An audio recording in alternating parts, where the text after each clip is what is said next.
Sveiki! Mano rankose tas gaminys, kurio nori visi, bet pakol kas jį gali gauti tik Tupperware demonstruotojai, nes Tupperware demonstruotojai turi išskirtinės galimybės visas Tupperware naujienas gauti greičiau negu visi kiti.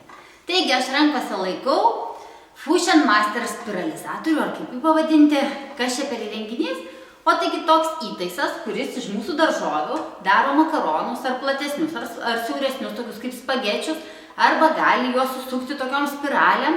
Kamgi viso to reikia, jūs galėtumėt paklausti, kamgi iš bulvių, pavyzdžiui, gaminti makaronus.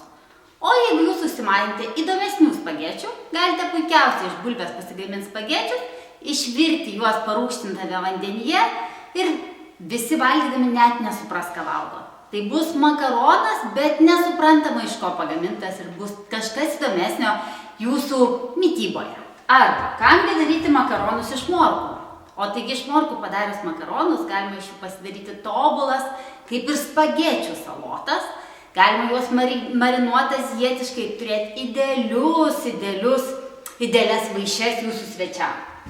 Taigi mes galime gaminti spagečius tiek iš burokų, tiek iš morkų, tiek iš ridiko, tiek iš saldžios bulvės, netgi iš svogūno ar cukinijos ar kitų daržovių, kurios yra, tam tinkamos formos. Arba galime gaminti pakeitę atgalį, gaminti spirales tokias, pavyzdžiui, cukinijos dekoraciją arba iš morkos dekoracijai, arba pagaminę iš bulvės ją išvirti aliejuje ir turėti puikiausią užkandį.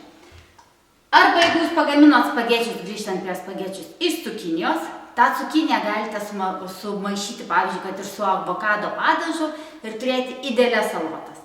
Taigi variantų 101, daržovių mes turime tam tinkančių irgi įvairiausių, bet reikia tik pasižiūrėti, kaip visą tai vyksta realybėje. Štai turime bulvę ir iš jos pabandysime padaryti makaronus.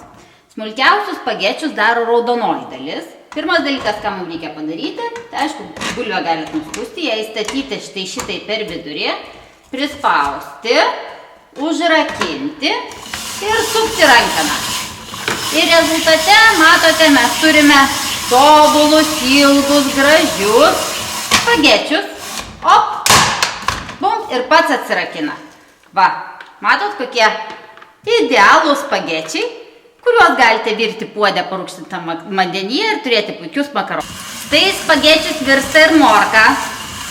Ant tokių morkų spagečių, pažiūrėkit, kokie gražus jie gaunasi. Galite uždėti druskos pipirų, užpilti aliejaus ir turėti puikias salotas, arba pasigaminti garuose ir turėti puikų garnyrą prie jūsų patiekalų. Skanaus, tuoj pažiūrėsim, kas gaunasi iš kitų daržovių. Ridikėlio spagečiai taip pat gaunasi puikūs, salotos jūsų bus išskirtinės. O štai atėjo eilė ir saldžiai bulviai. Pažiūrėkit, kokios grožybės, jas galite, pavyzdžiui, išvirti aliejui ir turėti šaunų užkandį. Manau, jūsų vaikai tikrai džiaugsis valgydami tokius saldžių bulvių kirmeliukus.